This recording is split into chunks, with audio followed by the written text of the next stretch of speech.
So before I get started on the game, it was brought to my attention after the game about our pregame introductions. I think that's something that's been going on all year. I don't really know.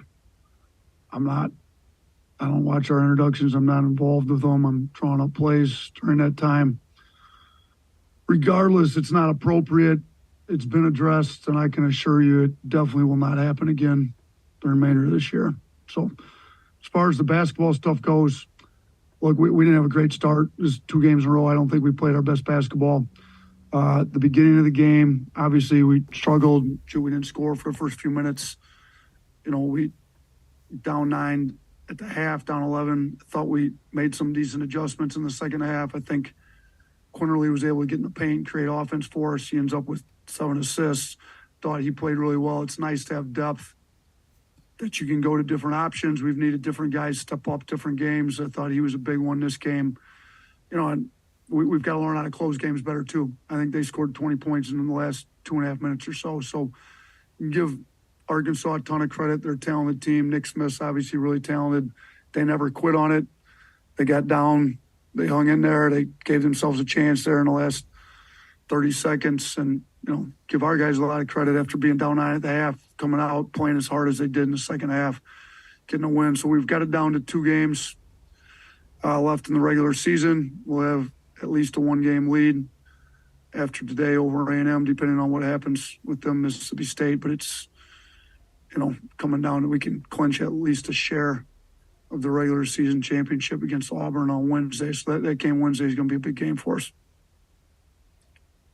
Yeah, the fact you guys can shoot so poorly from 3 and still win against a good team, what does that do for you guys confidence-wise and for the players moving forward?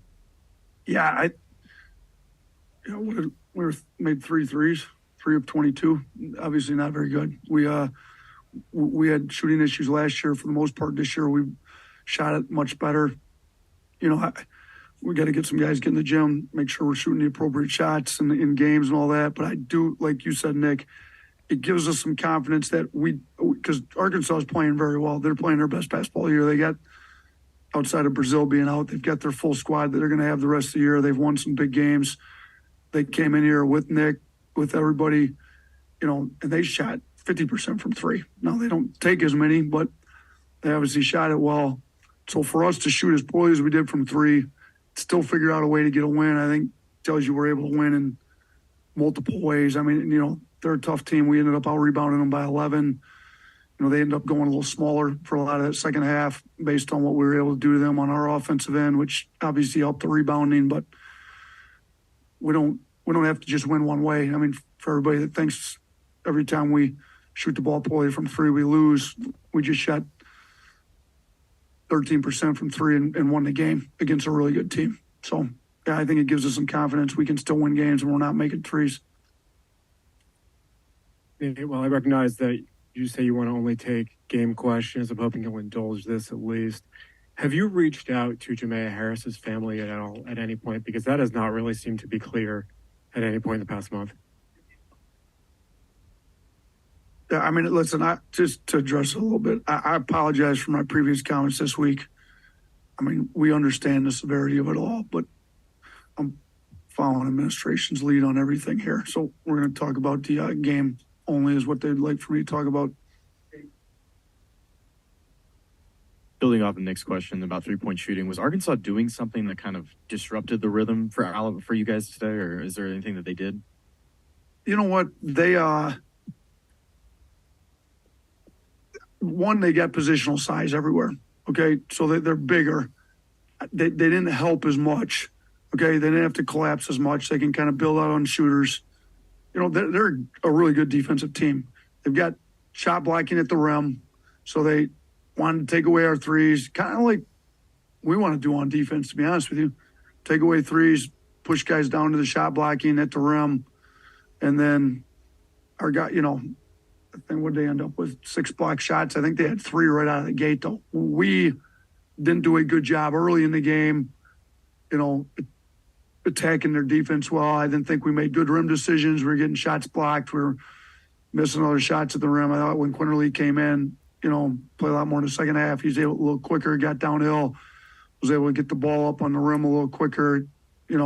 finished at the rim well, got some assists, found guys sprayed out. We didn't make a ton of threes, but he was able to make a little bit better rim decisions on that. So, they try to sag non-shooters. We tried to put more shooting on the floor to not allow them to just sag off multiple guys that we had on the floor.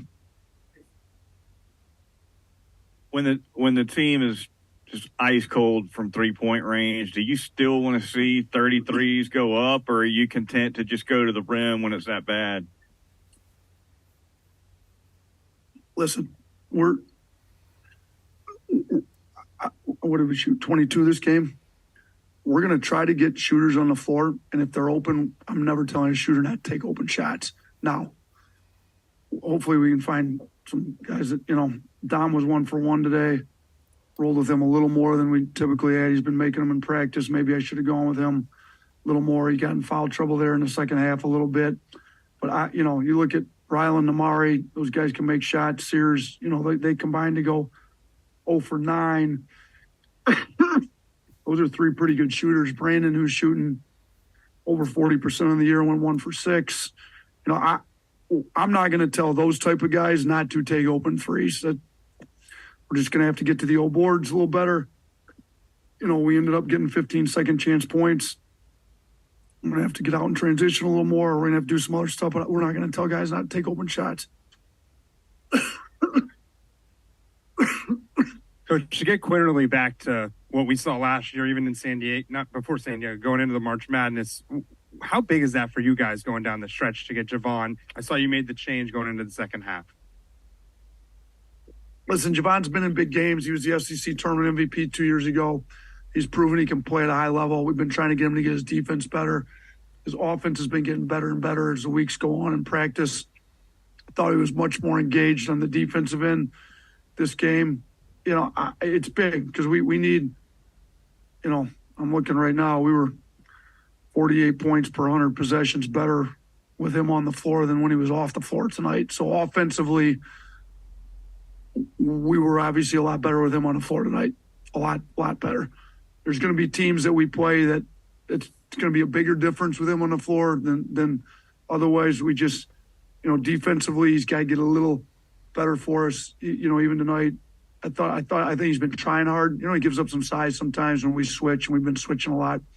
But we don't win the game if he doesn't play the way he does in the second half. We don't have a chance.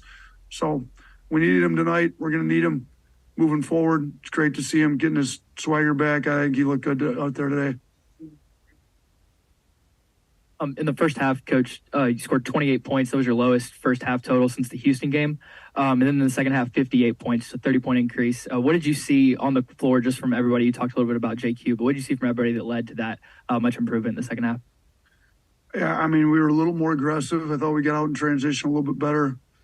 Quinterly adds a whole other dimension. He got in the lane. We went to some different spacing on offense to try to give us more space to drive. We tried to move Brandon around a little bit more.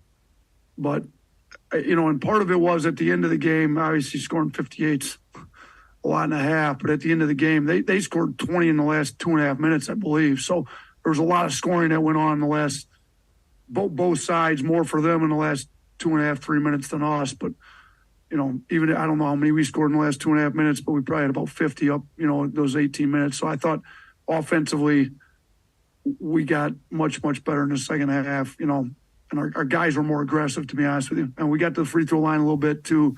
We did a great job. Look at the free throws.